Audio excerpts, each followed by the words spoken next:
It's currently May. I'm in a very depressive phase, so it's time for me to do something on YouTube. So I'm gonna do something a little bit uh, interesting, a little subject that it's been in my head for a long time. It's kind of like movie reviews, except they're movies that don't exist. Movies that almost, let me get that eye in. Movies that almost existed. Movies that never will exist. Movies I hope did exist. We're going to start off with the first movie that I found out that oftentimes what's written, well, I mean, we all know this. Someone writes a script and they come up with the basic outline of a movie and then they get it optioned. There's rewrites and redrafts, and eventually the movie that was initially thought to be created gets made, and it resembles very little of maybe the original script. And the first time I really heard about this was listening to the writer's um, commentary on this movie here, The Big Hit. Any of you who have, just stay up late one night, you'll probably catch it. It's a really, really fun kung fu hip hop action comedy starring starring Mark Wahlberg as a hitman who has a neurotic personality defect that he has to have people like him, and so it's a very fun movie. It's a little dark, but the original screenplay was a lot darker. Anyone who's seen this knows the character played by Marky Mark there.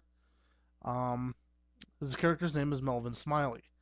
Now, originally, the character was supposed to be a black man who was a hitman, very well spoken, very dignified, working with a bunch of hood rats who were white, who spoke in Ebonics, and so that was one of the comical points was going to be this well-spoken black man working with these guys speaking in Ebonics.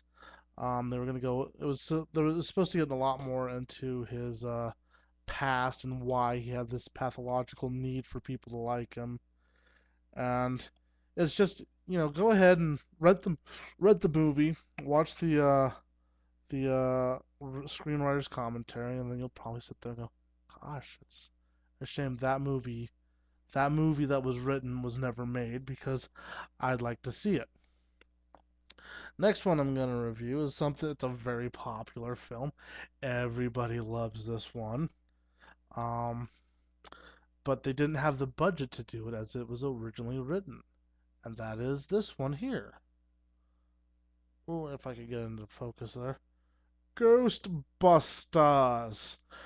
Yes, that's right, friends. This one was going to be a very different kind of movie. It was going to be starring Dan Aykroyd and and John Belushi. Yeah, John Belushi as Ghostbusters in a futuristic world in which ghostbusting is pretty much like a blue collar job, kind of like being a bugman.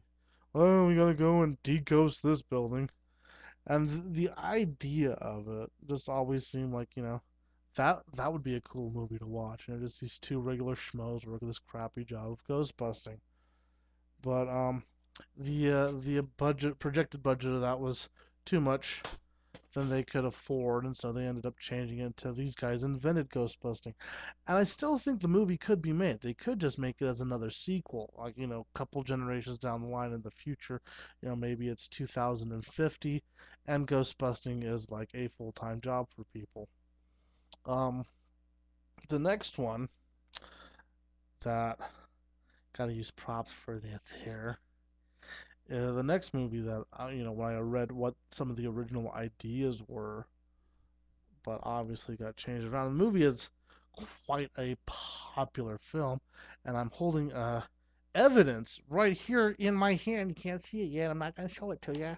I'm holding the evidence right here in my hand that this is a very popular film because they're still making toys based on it.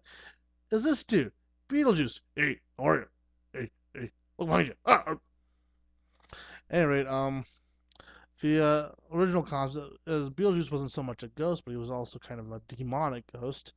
He was originally they wanted to use Sammy Davis Jr. I think to play the character of Beetlejuice. Can you imagine? Um, a lot darker concept of the film. Even the movie itself has been cut down from what was originally scripted for the movie. Um, there's going to be two daughters in the Dietz's family, and Lydia was going to be the one that Beetlejuice was after, but the younger sister was going to be the one that was talking to the Maitlands. Those of you who are familiar with the film, I expect everyone's somewhat familiar with the film. Beetlejuice would want wasn't just like wanted a relationship with Lydia; he wanted to have some jollies with her. And he was going to rape her. Was his goal was to rape Lydia, and he was going to be a lot more demon looking than he is. I mean, he looks like kind of like a dead body. Well, this is like a cubed head version of him, but he's supposed to be like a dead body. Where in that he was more of a where originally written he was going to be more of a demon character, and some of the things that weren't in the movie that were going to be is they like one Barbara and Alec Baldwin's character Adam the car falls into the river when they first die. You're supposed to see inside the car, and you're supposed to see Barbara's arm get like ripped back and breaks and like a terrible snap, and you're supposed to see them drown. That's why you hear when they come back into the house, "How's your arm?" And she says, "Oh, it's cold," but because she broke her arm. But yeah, the original one was going to be a lot darker and a lot sicker and a lot more twisted. But the the movie that came out was still pretty good. It's very popular. So popular they were even thinking about doing a sequel. Beetlejuice goes Hawaiian. Yeah. Enough with toys. That one I had just recently, my wife saw a 2-pack of the next movie I'm going to talk about. Both the original film that was very popular and was nominated for some Academy Awards, or at least one Academy Award, and a Golden Globe nomination for the leading actor and the start of his career flying up in popularity. And then the sequel made like a decade later, um, winning so many Raspberry Awards. It was receiving Raspberry for like worst picture, a Raspberry for worst actor, Raspberry for worst couple provided by anyone in this movie with this actor, and that is I like to play with toys, and this is my clown version of the toy here. Oh, here he comes! Here he comes! One, two, three! Ha! It's the mask. Um, and it's anyone who's seen the film, it got 3 stars generally all across the map. It got good ratings. A lot of it was projected. People were saying the next, after doing Ace Ventura and how well it did in theaters, people said the next movie that Jim Carrey's going to do is going to get good reviews no matter what, simply because they're going to say, "Oh yeah, Jim Carrey, he's a genius." Which I remember back then in our local newspaper, Ace Ventura, it described the movie as Jim Carrey is like Groucho Marx on something stronger than aspirin, and I think it got like maybe 1.5 to 2 stars out here in our local newspaper, and then The Mask got 3 stars, and it was a perfect work to showcase Jim Carrey's talents. And then right after that came Ace Ventura 2, which said not even Jim Carrey could save this piece of crap film. But anyway, back to The Mask though. Um, the comic books, the original comic books that the movie's loosely based on, the character when they create him, he's based on the Joker and the Creeper. And research the Creeper if you want to know. He's kind of a psychotic superhero that's kind of like the anti-Joker. He's crazy, psychotic, and laughing and crazy, but he's not evil like the Joker. Well, he's kind of evil, but um, and I first learned about the Creeper from the greatest Joker stories ever told, there was an issue of the Joker comic book in which he fought against the Creeper. Um, but I digress. I digress. So these two characters kind of were the basis of this idea of a green-headed killer named Big Head that was in the form of a mask. Now, the original story from the comic books is Stanley Ipkiss finds this mask. This mask can sense some evil inside Stanley, so Stanley puts it on and he goes out and he gets revenge on a whole bunch of people that have been harassing him, and um, violence ensues. It's a very violent. It's a very dark story. He does have cartoon-like abilities, but he's not cartoony. And anyway, so with the popularity of those comics, they decided to make the movie The Mask, and it was actually going to be a horror movie. New Line Cinema optioned it, as we all know, and they were going to do. They thought this was their way of like, we're done with Freddy Krueger. The Mask is going to be the new Freddy Krueger, and so they were going to, have like, instead of Freddy killing in comical ways, it was going to be Big Head killing in comical ways, but now they just call him the Mask, and they just couldn't seem to get it to work, and I don't understand why. All I'd have to do is watch Freddy's Dead and get that kind of feel, and The Mask would have been a beautiful horror comedy. Instead, it's kind of this semi little dark, cutesy um, movie starring Jim Carrey, and it's fine. I like it, but I would have rather have seen it as a horror movie.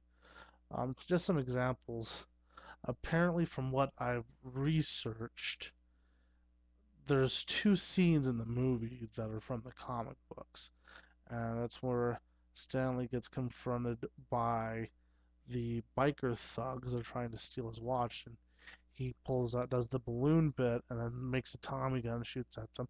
Well, in the comic books, I guess he actually kills all of them, and then he goes and kills like an old school teacher of his, and then those mechanics that are telling him that his shocks are shot and he needs a new transmission. He ends up killing those guys as well. I mean, it's comical in the movie that we get. Those guys are covered with graffiti and have mufflers sticking out of their rectums, and you hear the line, "I need a proctologist here fast, a good one." But I'm sure that's probably what happened in the comics too. Only they died from their muffler enemas. But anyway, that's basically all I wanted to talk about was movies that could have been but never were that I wish I could see. And um, anyone who's really really clever and smart wants to be a screenwriter, remakes are in. Go ahead and write up a horror comedy version of The Mask. I'm sure they'll take it. You know, and I really think that they should go ahead and do Beetlejuice Goes Hawaiian someday. I'd like to see that. And I'd like to see that Ghostbusters film. Unfortunately, I don't think we'll ever see the big hit that was originally meant to be. But the actual movie is still good. And with that, I guess that's all I had to say. So, in the words of LeVar, yeah, LeVar Burton, I'll see you next time.